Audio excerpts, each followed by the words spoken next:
abramos, meus irmãos, no livro do profeta Isaías, no capítulo inaugural, capítulo 1, leiamos os versos 1 a 9. Isaías, capítulo 1, a partir do verso inaugural.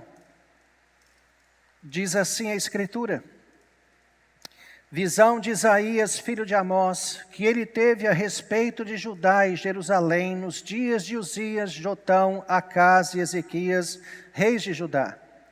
Ouvi, ó céus, e dá ouvidos, ó terra, porque o Senhor é quem fala. Criei filhos e os engrandeci, mas eles estão revoltados contra mim.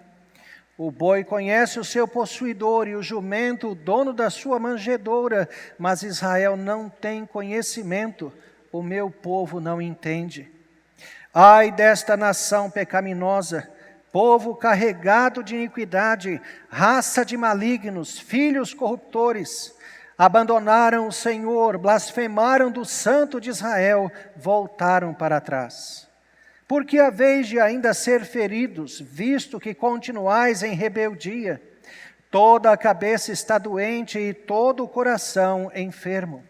Desde a planta do pé até a cabeça não há nele coisa sã, senão feridas, contusões e chagas inflamadas, umas e outras não espremidas, nem atadas, nem amolecidas com óleo. A vossa terra está assolada, as vossas cidades consumidas pelo fogo, a vossa lavoura os estranhos devoram em vossa presença, e a terra se acha devastada como numa subversão de estranhos. A filha de Sião é deixada como choça na vinha, como palhoça no pepinal, como cidade sitiada. Se o Senhor dos exércitos não tivesse deixado alguns sobreviventes, já nos teríamos tornado como Sodoma e semelhantes a Gomorra. Vamos nos dirigir a Deus em oração. Senhor nosso Deus, graças te damos de todo o coração pela oportunidade do culto. E agora rogamos a Ti que o Teu Santo Espírito, o autor da palavra, seja o mesmo a torná-la clara, ó Deus, à nossa mente, aplicá-la ao nosso coração, para que nós, ó Deus, aprendamos melhor viver para Ti, vivermos como Teus filhos no meio de uma geração perversa. Fortalece a Tua igreja, anima-nos, corrige-nos, exorta-nos, fala ao nosso coração. Oramos no nome de Jesus. Amém. Meus irmãos, Isaías capítulo 1 certamente é um texto que não vemos os crentes decorarem. Os crentes gostam dos salmos, especialmente daqueles que falam da ajuda, da assistência de Deus. Mas textos como esses não vemos decorados pelos crentes. E isso por um motivo muito claro. Ele fala de Deus agindo para a correção do seu povo. A correção é alguma coisa que para o crente deveria ser muito bem vista. Nós somos uma igreja, isso significa que somos uma comunidade de pecadores. Somos muito diferentes dos ímpios. Isso é muito importante de ser afirmado. Quando nós dizemos que somos uma comunidade de pecadores, não quer dizer que somos semelhantes aos ímpios, somos completamente diferentes deles. E isso porque Deus estabeleceu e infundiu em nós uma nova natureza. Nós fomos regenerados e os ímpios não. Nós somos muito melhores do que eles, não por nossa própria causa, por nosso próprio mérito, mas por causa de Deus e graças a Deus por isso. No entanto, ainda somos pecadores. E por causa disso, precisamos de correção. Esse texto fala de apostasia. É uma palavra que não é muito coerente ou muito corrente nos nossos dias. Nós estamos acostumados a olhar para igrejas cheias como sendo igrejas sadias. E nos esquecemos que a igreja de Apocalipse, a igreja do anticristo, a igreja que estará conforme a besta, é uma igreja grande e exuberante. Uma igreja que estará lotada, repleta, mas apóstata. Devemos, portanto, meus irmãos, entender que o caminho da fidelidade é um caminho de uma vida diferente, de uma vida até mesmo de confrontação com o mundo. Paulo, escrevendo aos Efésios, por exemplo, diz: e não sejais cúmplices das obras das trevas, antes reprovai-as. Quando Paulo diz isso, ele quer dizer: quem cala consente. Se você vê a obra do ímpio, você vê a impiedade, você vê o erro e nada fala, você é cúmplice. Você deveria reprovar, você deveria abrir a sua boca. Meus irmãos, exemplo não salva ninguém. É a palavra proclamada, usada por Deus, que salva. Se nós não abrirmos a nossa boca e não falarmos, não há salvação. As pedras clamarão. Não existe uma fé muda, não existe linguagem de sinais espiritual. É proclamação, é falar a verdade, é reprovar o erro. Mas cada vez mais a igreja é convencida de uma religião politicamente correta. Uma religião sem confrontações, onde você não questiona a atitude do seu próximo, muito menos do seu irmão. E esse é o caminho da apostasia. A falta de apego às Escrituras, a falta de vivência das Escrituras. Alguns sintomas da apostasia, que nada mais é do que um secularismo, do que uma mundanização da igreja, são muito presentes, são muito visíveis. Por exemplo, a evangelização foi simplesmente erradicada da vida cristã. O crente não evangeliza. Não há mais isso. E até mesmo se substituiu a evangelização pelo convite para vir à igreja. Então se terceiriza para o pastor a evangelização, mas púlpito não é para isso. Não há nada mais incoerente do que um culto evangelístico. Um ímpio pode adorar a Deus, ele mal o conhece. Como é que nós convidamos o ímpio para o culto? É totalmente incoerente. E mais do que isso, nós vemos, por exemplo, a parábola do joio e do trigo. O diabo foi e semeou o joio no meio do trigo. Mas os crentes já têm trazido os ímpios para dentro da igreja e poupado o trabalho do diabo. Muitos ímpios, meus irmãos, ficam na igreja. Não é porque ele não é crente que ele não fica. Ele fica. E ele traz muito problema. Ele não conhece a Deus, mas ele gosta dos hinos. Ele acha a pregação do pastor tão bonita. Os filhos dele precisam de religião. Tudo isso eu já ouvi. E nada disso é alguma justificativa para que alguém esteja na igreja. Nós não vemos mais a guarda do dia do Senhor. Cada vez mais os crentes não fazem isso. É o mandamento excluído do decálogo. E o dia do Senhor, meus irmãos, é aquele dia que, se não tivesse, seria o maior anelo da alma dos crentes. O crente diria: se eu tivesse um dia inteiro para estar na presença de Deus, que maravilha seria isso! E nós temos, e tratamos isso como qualquer outro dia. Vamos passear, vamos fazer nossas coisas, vamos dormir, mas não guardamos o dia. E quem perde somos nós. Deus não perde nada, não pode receber nada, não perde nada, Ele sempre continua o mesmo, Ele é Deus. Deus não apenas separou o dia do Senhor, diz a Escritura, Ele santificou e abençoou esse dia. Aqueles que guardam o dia do Senhor recebem a bênção desse dia. Nós podemos multiplicar, meus irmãos, aqui, práticas que a igreja simplesmente abandonou.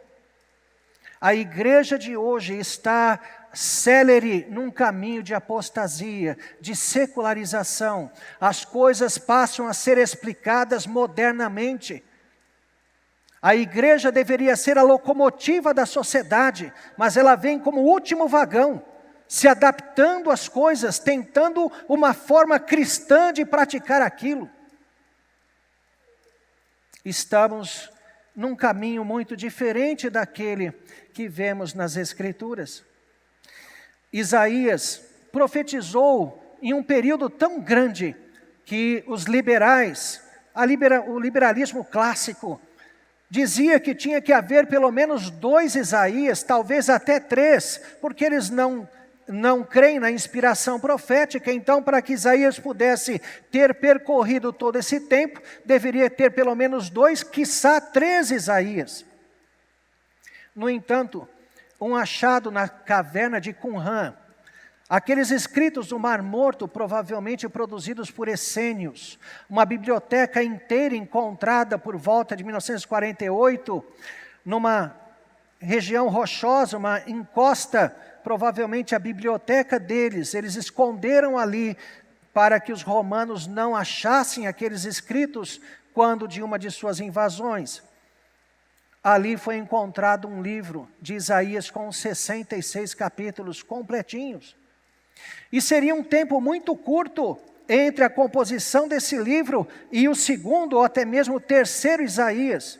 O judeu não assimilaria essa ideia, teria que haver um período muito mais longo para que se caísse num consenso comum que houvesse esses 2 ou 3 Isaías aglutinados em um só.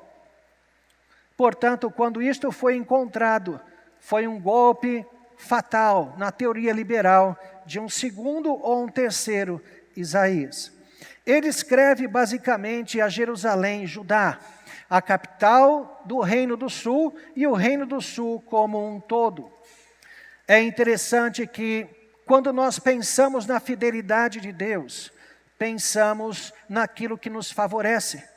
Mas a fidelidade de Deus é Deus cumprir a sua aliança também, fazendo pesar a sua mão na cláusula contratual da desobediência do povo. Deus é fiel àquilo que Ele estabeleceu. Ele não é fiel a nós. Ele não é fiel à minha vontade, ao meu desejo.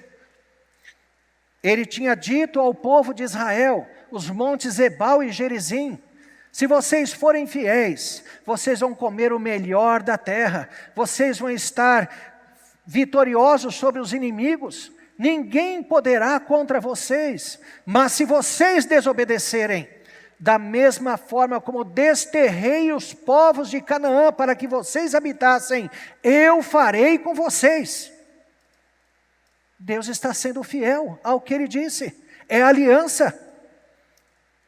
Mas, meus irmãos, isso tem que ficar claro. Num contexto de apostasia, Deus corrige o seu povo, porque o pecado, ele é epidêmico e é endêmico, mas Ele usa de misericórdia e preserva um remanescente fiel. Estas 3 verdades que nós vemos no texto.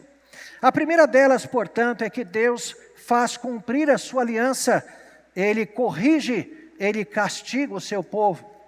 Devemos saber, meus irmãos, que Deus jamais age para a destruição dos seus filhos. Nunca.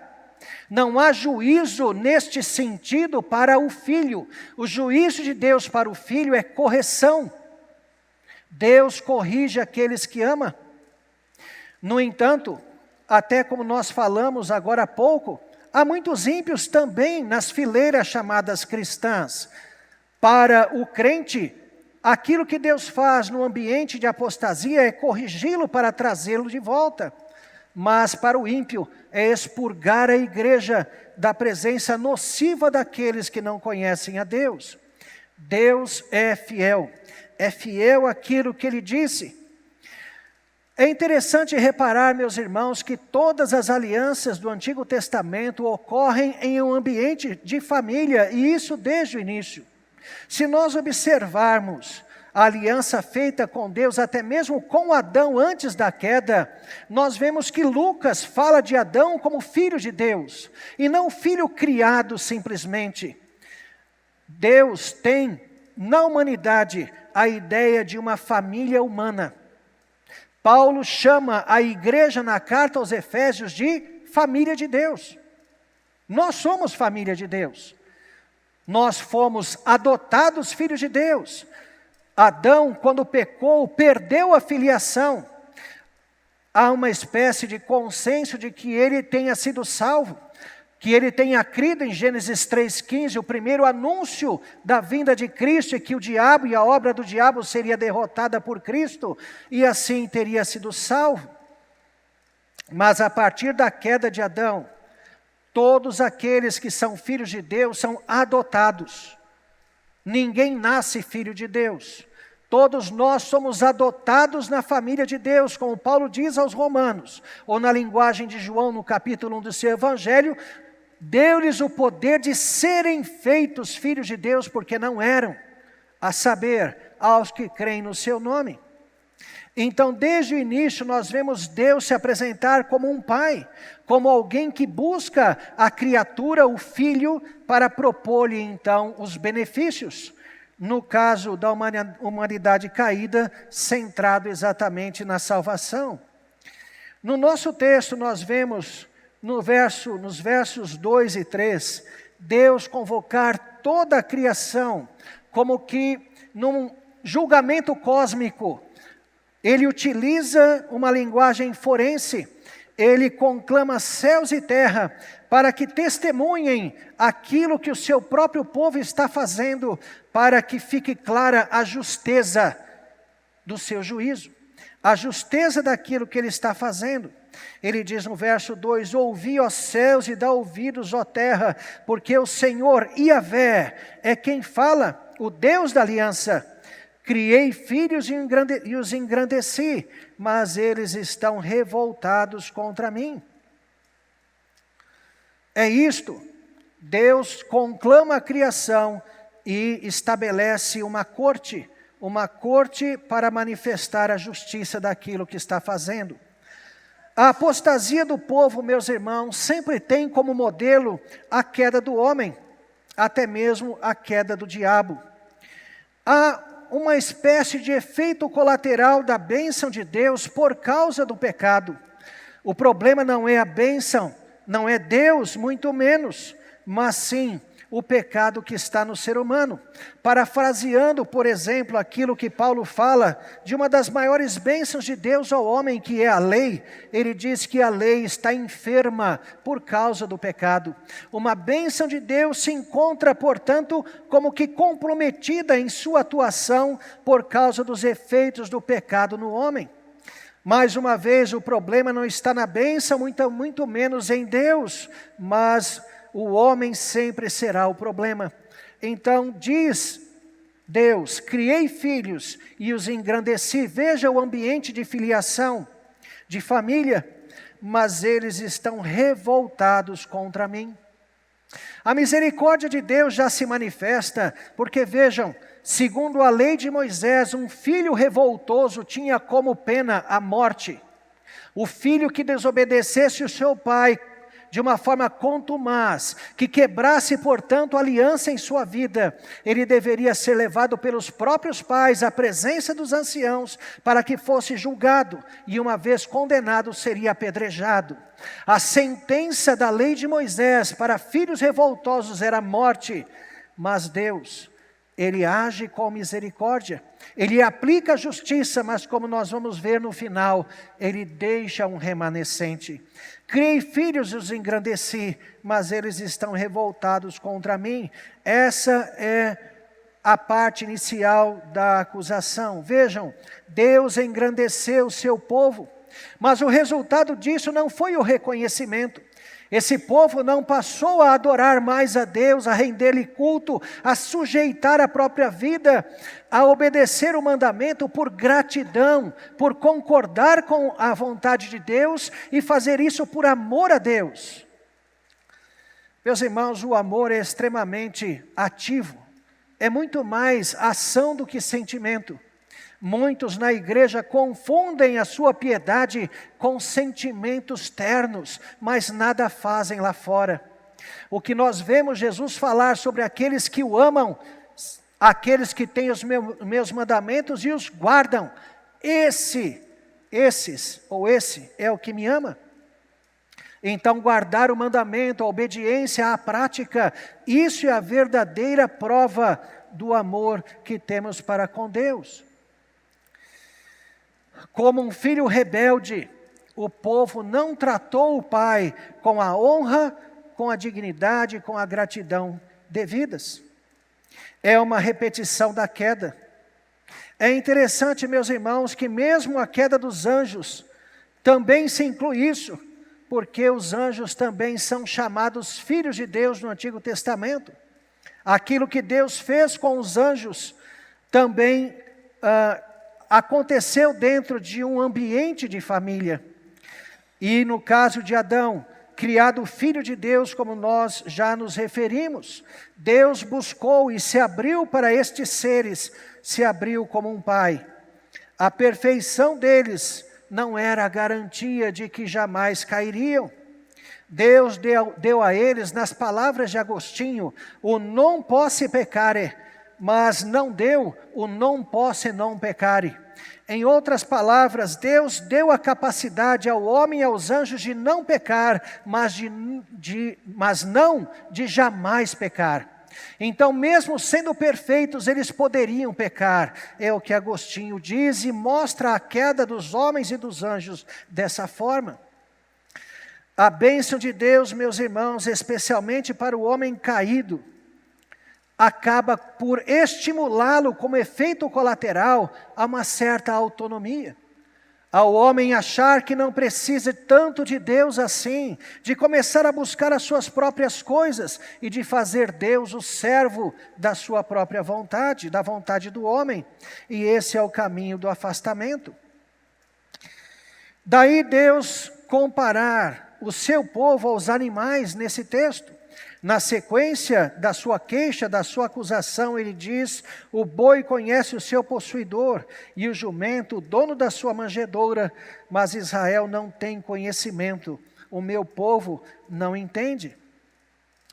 Vejam que mesmo desprovidos da razão humana, os animais, especialmente esses animais domésticos de rebanho, eles são leais àqueles que os possuem. O boi conhece o seu possuidor, sabe quem é o seu dono, e também aqueles que os alimentam e guardam, e o jumento, o dono da sua manjedoura. É Yahvé, o Deus da aliança, que é o dono do povo e de todas as coisas, e é aquele que alimenta, mantém e protege aquele povo. Então diz Deus: os animais conhecem, mas o meu povo não está aberto a esse conhecimento. Eles não compreendem. Seu próprio povo não percebia mais que pertencia a Deus, vivia de forma autônoma e também não tinha qualquer gratidão pelo cuidado, pelo suprimento, não apenas físico, mas também espiritual que vinha de Deus. Assim, tomando o exemplo dos animais, mostra que o povo em apostasia, como era o caso aqui em Isaías, eram menos dignos do que os animais. É uma forma de humilhar o povo, de mostrar a real situação deles.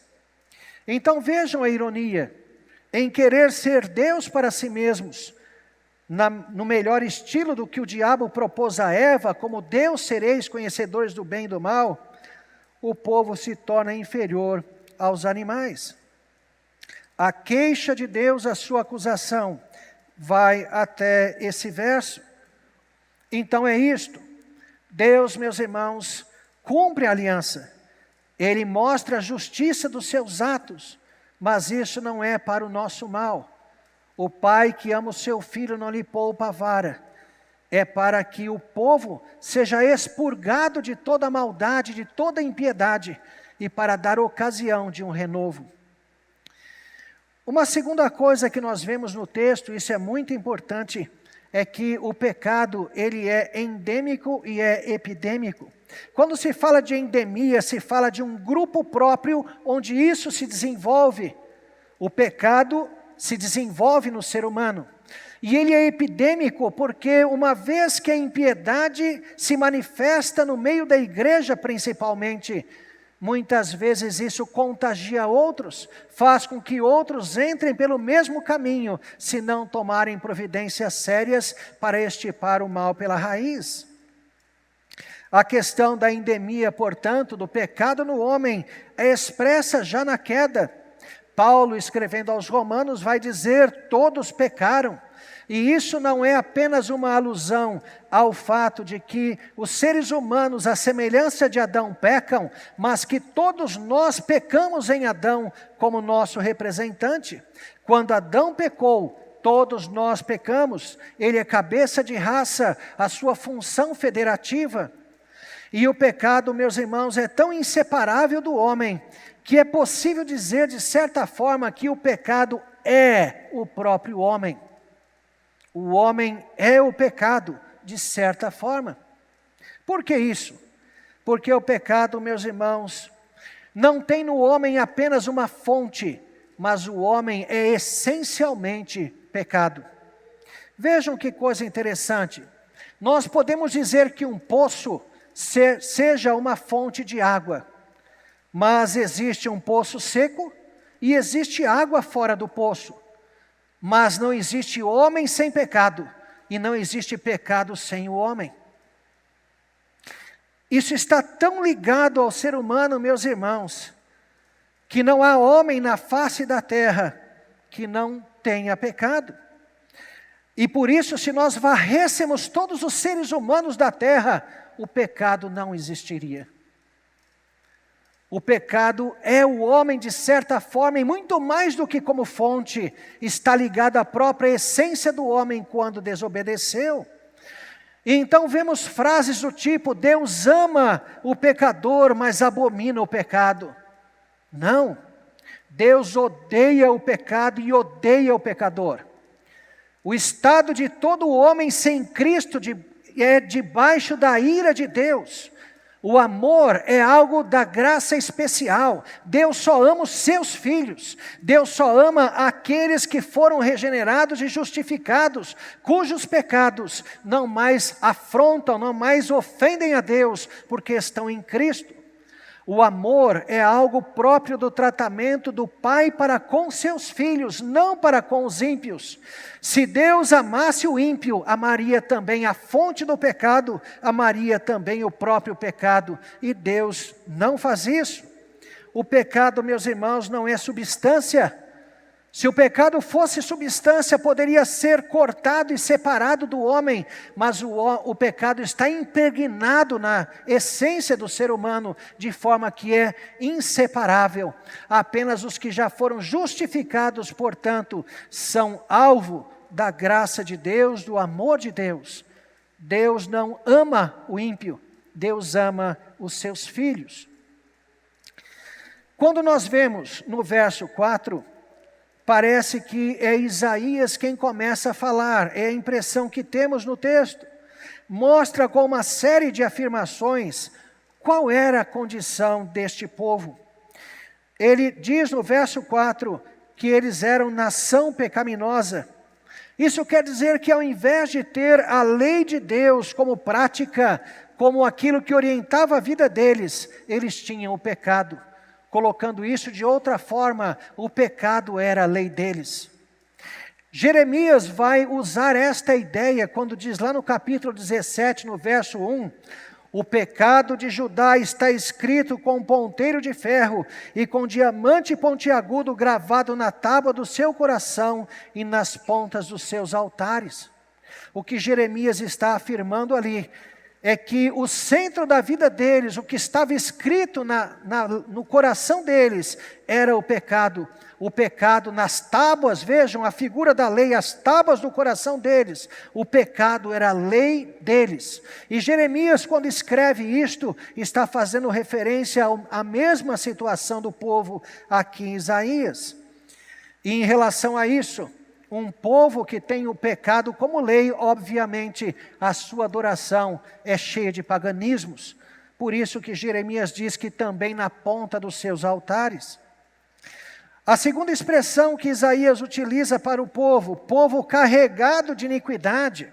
Isso, meus irmãos, nos lembra o que Deus disse na aliança feita com Abraão, lá em Gênesis 15, quando disse a Abraão, depois de Abraão sacrificar animais, dividi-los em metades, estabelecer um corredor, portanto, no meio das metades, era para que ambas as partes em aliança passassem pelo corredor para simbolizar a concretização da aliança. Mas o que nós vemos é que desce uma tocha do céu e a tocha passa sozinha. Desde Gênesis 15 fica claro que Deus faria não apenas a parte dele, como sempre faz, mas assumiria também a parte do homem. Ele cumpriria sozinho toda a aliança, inclusive o que era devido ao homem, e isso nós temos em Jesus Cristo. Mas nós vemos Deus dizer a Moisés que o seu povo seria peregrino em terra estranha, mas na 4ª geração subiria para aquela terra. E qual foi a justificativa? Porque ainda não se encheu a medida da iniquidade dos amorreus. Quando nós vemos, meus irmãos, essa expressão, povo carregado de iniquidade, é que já havia chegado o tempo de Deus retribuir o pecado deles. A medida da iniquidade daquele povo já estava no limite, e Deus então agiria com juízo. É como se ele dissesse que o juízo é iminente, o juízo é irreversível. A terceira expressão que Isaías utiliza, raça de malignos. A sua estirpe, a sua linhagem era do mal. É interessante que vemos no início, logo depois da queda de Adão e a morte de Abel por Caim, o estabelecimento de 2 linhagens. A linhagem dos filhos de Deus, que é a linhagem de Abel, Sete e Enos, e a linhagem de Caim, que é dos filhos da desobediência. É verdade que o dilúvio botou o fim a essas 2 linhagens ali, e isso começa de novo através dos filhos de Noé, sendo Cã aquele, como se diz hoje, o ponto fora da curva. Mas, mudando o que deve ser mudado, é como se Deus dissesse que eles eram como a descendência de Caim. Eram filhos rebeldes, uma estirpe, uma linhagem do mal. Na sequência dessas frases, aliás, temos mais uma, filhos corruptores. Filhos corruptores. Quando Isaías diz isso, ele quer enfatizar que o comportamento desses que eram chamados povo de Deus, eles não apenas andavam na corrupção do pecado, mas eles também faziam questão de convencer outros daquele caminho. Isso, meus irmãos, é o que eu chamo de solidariedade do pecado. Aquele que peca, ele quer apoio. Aquele que escolhe o pecado, ele quer que outros estejam com ele, para que ele se sinta mais à vontade na sua própria maldade. São filhos corruptores, que convencem outros do caminho do mal. Então, na sequência dessas afirmações quanto ao povo, seguem-se 3 frases que têm um sentido muito próximo, mas que possivelmente mostram uma espécie de progressão. Abandonaram o Senhor, diz Isaías, tornaram-se paulatinamente insensíveis a Deus. A consciência deles foi como que amortecida, e eles passaram então a ter uma religião apenas exterior. Blasfemaram do santo de Deus, diz Isaías. A referência a Deus dessa forma contrasta com a vida deles, o Deus santo, o Deus magnífico, o Deus glorioso. Este Deus, que deveria ter o seu caráter impresso no seu povo, vê exatamente o contrário. A vida do povo passou a ser completamente oposta a Deus, a ponto de se revoltarem contra Deus. Havia blasfêmia na vida e nos lábios deles. Se revoltaram contra a lei e voltaram para trás. Quebraram frontalmente a aliança. Quando, meus irmãos, o pecado se torna assim epidêmico, atinge a todos. Vejam o que diz aí o verso 16, aliás, o verso 6. Desde a planta do pé até a cabeça não há nele coisa sã, senão feridas, contusões e chagas inflamadas, umas e outras não espremidas, nem atadas, nem amolecidas com óleo. Isso não é apenas uma figura dos sofrimentos que eles estavam passando, mas também uma figura de que toda a sociedade estava corrompida pelo pecado. É como se houvesse um corpo, a igreja é corpo, e naquele caso o corpo estava todo corrompido pelo pecado. É epidêmico. Tornaram-se assim também contumazes no pecado. O verso 5 diz: porque a vez de ainda ser feridos, visto que continuais em rebeldia, eles já haviam sofrido grandemente, mas mesmo diante dos sofrimentos, dos juízos, eles não voltaram atrás. Nós vemos, meus irmãos, no livro de Apocalipse, Deus também derramando juízos de advertências ou juízos antecipatórios. E vemos algumas vezes que o autor, o apóstolo João, faz questão de dizer: e não se arrependeram para dar glória a Deus. Os irmãos já ouviram o ditado que diz que aquele que não vem por amor, vem pela dor. É uma mentira. Muitos não vêm pelo amor e não vêm pela dor também. E eles não virão, porque são ímpios, porque não são de Deus. Simples assim. A apostasia, meus irmãos, em geral, todo o povo sofria. Nós vemos que Síria, Israel, os filisteus e até os edomitas já haviam invadido o povo de Judá, já haviam sofrido com essas guerras. Como vemos no verso 7, a vossa terra está assolada, as vossas cidades consumidas pelo fogo, a vossa lavoura os estranhos devoram em vossa presença, e a terra se acha devastada como uma subversão de estranhos. Os estrangeiros já haviam se servido de Judá, ou seja, eles sofriam muito, mas mesmo assim não havia arrependimento. A terra ficou como uma tenda abandonada no meio da plantação, como uma choça, como uma palhoça. Essa é a figura do verso 8 na parte inicial. A filha de Sião é deixada como choça na vinha, como palhoça no pepinal. Foi abandonada. Como cidade sitiada, não tem recursos. Portanto, Isaías descreve tanto sofrimento, mas o sofrimento não é suficiente para quebrantar corações. Só Deus o pode fazer. E aí, meus irmãos, devemos entender algo da antropologia do homem, a antropologia bíblica, o que a Bíblia fala sobre o homem. Todos os seres humanos têm duas vontades dentro de si. Mesmo o homem caído, ele tem uma vontade moral e uma vontade natural. A vontade natural, ela está ligada desde a impulsos do corpo, como o sono, o cansaço, que é relativo. É relativo porque se você trabalhar um dia inteiro, você está cansado. Cansado talvez para vir ao estudo, aqui na quarta ou na quinta-feira, mas talvez naquele mesmo dia, se alguém te convidar para uma festa, ou os homens para um jogo de futebol, não está cansado. O cansaço é relativo, ele é relativo ao nosso desejo em realizar as coisas. A vontade natural, ela portanto, é muitas vezes um impedimento e fonte de pecado. E no caso do ímpio, sempre. No caso do ímpio, corresponde sempre ao velho homem, aquele homem que o domina, aquela natureza demoníaca, porque o homem, todos nós, mesmo como eleitos de Deus, mesmo como convertidos, temos uma natureza ainda caída, que foi vencida por Cristo, que nos cabe nos apropriarmos dela, nos vivermos esta morte da antiga natureza. Mas, meus irmãos, saibam, a maldade que está no ser humano caído é a mesma que está no diabo. Não há diferença alguma. A diferença está em Deus, que mantém a maldade dos seres humanos num nível que possa ainda haver sociedade. Se Deus não fizesse isso, o homem se aniquilaria.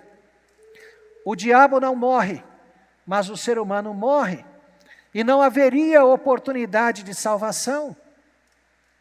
Às vezes nós somos surpreendidos. Certamente é a permissão de Deus que continua a mostrar para os homens o que é um ser humano. Um ser humano é capaz de matar uma menina pequena e estuprá-la. É um ser humano. Essa maldade está no coração de cada ser humano.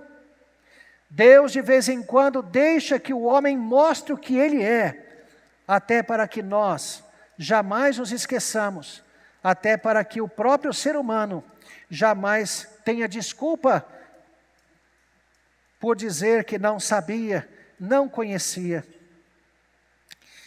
Quando o ser humano se torna assim, contumaz no pecado, é mostra de que a iniquidade está acentuada, de que este ciclo ou esta espiral maligna do pecado realimentando a própria iniquidade e o homem então se atolando cada vez mais no pecado, que isso, meus irmãos, leva ao juízo de Deus.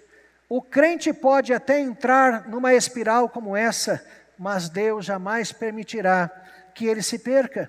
Deus interromperá o processo e o trará de volta. Por causa desta apostasia geral, o povo sofria, o povo tinha carências, mas mesmo assim não reconhecia a aliança, não reconhecia a sua necessidade de Deus. Todos os seres humanos têm, portanto, a responsabilidade moral. Deus nos julga porque temos uma vontade moral. No caso dos crentes, somos beneficiados com a natureza regenerada, implantada por Deus. E temos então como norma da nossa vida esta natureza. É nossa responsabilidade como crentes tornar a nossa vontade moral circunscrita à Escritura. Que seja a Escritura impressa no nosso coração. Às vezes nós olhamos para a Bíblia e nos relacionamos com ela fora de nós. Mas a Bíblia deve se relacionar conosco dentro de nós.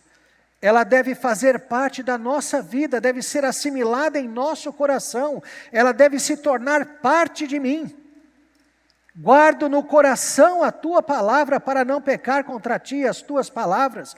O lugar da Escritura é nas tábuas do nosso coração, para dirigir nossos pensamentos, nossa fala, nossas ações.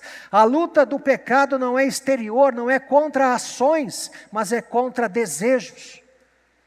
O mandamento mais difícil, sem dúvida alguma, do decálogo é o não cobiçarás. Vejam que o mandamento não proíbe ou não estabelece a resistência à cobiça, embora obviamente esteja implícito que se ela surgir, eu devo resistir a ela. Mas o que o mandamento estabelece é que eu não devo ter a cobiça, eu não devo ter o pensamento maligno, o desejo maligno. Como é que eu posso obedecer a isso?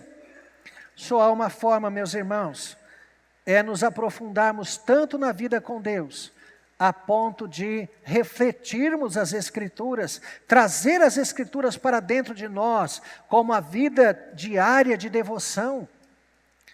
Falamos de secularismo no início. Nós vemos que o crente de hoje tem uma agenda ímpia. O tempo do crente é usado exatamente como o tempo do ímpio. Ele trabalha às 8 horas, ou até mais do que isso. Tem os seus momentos de estudo à noite, uma prática esportiva talvez, e ele dedica o resto do tempo. Quando dedica a Deus? Esse modelo social, simplesmente assimilado pela igreja, jamais produzirá uma igreja forte. Nunca. Os crentes dizem que não tem tempo para Deus e não tem mesmo. Porque assimilaram um modelo social materialista. Os crentes que são donos de indústria, donos de comércio, deveriam colocar para os seus funcionários uma jornada de trabalho que permitisse a eles um tempo de qualidade com Deus. Mas pensa-se só no lucro, só nisso. Busca-se apenas isto. A igreja, como disse no início, ela vem lá no último vagão, tentando se adaptar às mudanças sociais. Isso é um enorme problema. Nós vendemos o nosso tempo e não podemos usá-lo para Deus. Muito pode ser dito a respeito disso, mas não é o nosso tema.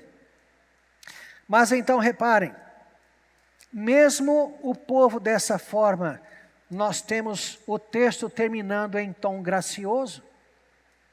Deus cortou a árvore, mas deixou o toco. Há um remanescente fiel. E Isaías reconhece isso. Se o Senhor dos Exércitos não tivesse deixado alguns sobreviventes, já nos teríamos tornado como Sodoma e semelhantes a Gomorra. Veja que esses sobreviventes não são simplesmente pessoas vivas, mas pessoas comprometidas com Deus, que não assimilaram a impiedade, não assimilaram o paganismo. Porque se isso tivesse acontecido, então o povo teria se acabado. Deus os preservou. É a graça de Deus, meus irmãos. A graça e a misericórdia de Deus fazendo perseverar, ainda que seja um remanescente, para que sempre haja igreja em todos os tempos, até a volta do Salvador.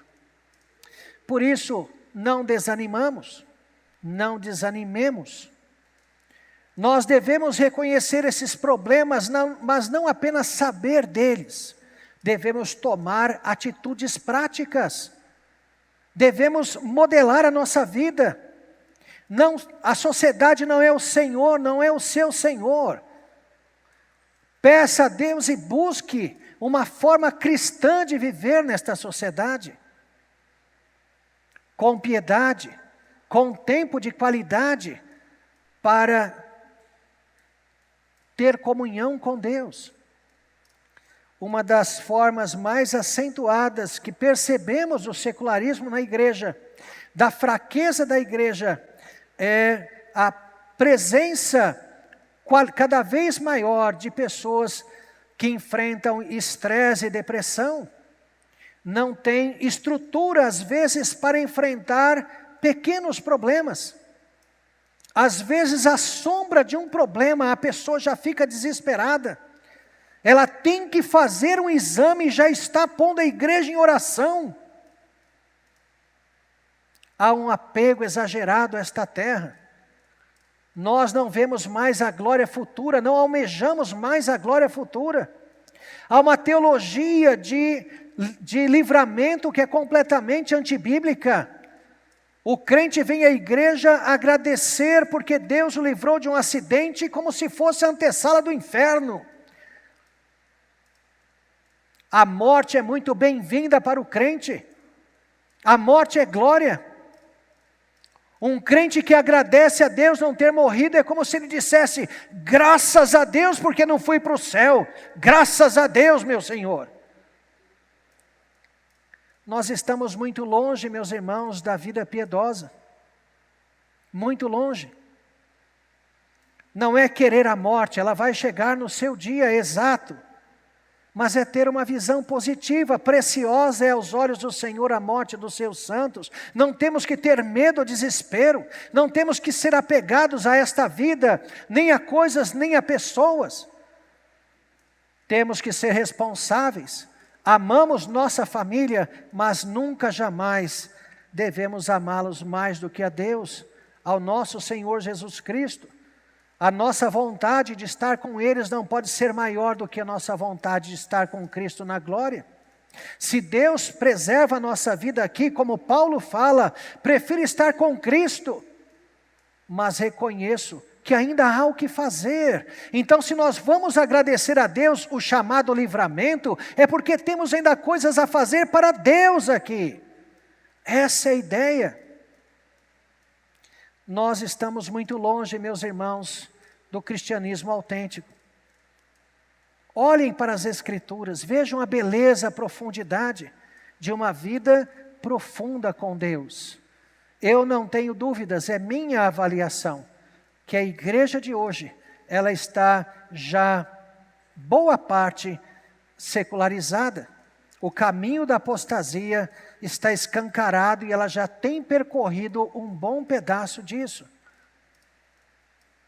Pensem na vida com Deus, pensem na maravilha de estar com Deus todos os dias, pensem em ver Deus em todas as coisas, a assinatura divina na criação. Não percam de vista o que Deus fez e o que Deus faz nas obras de sua providência.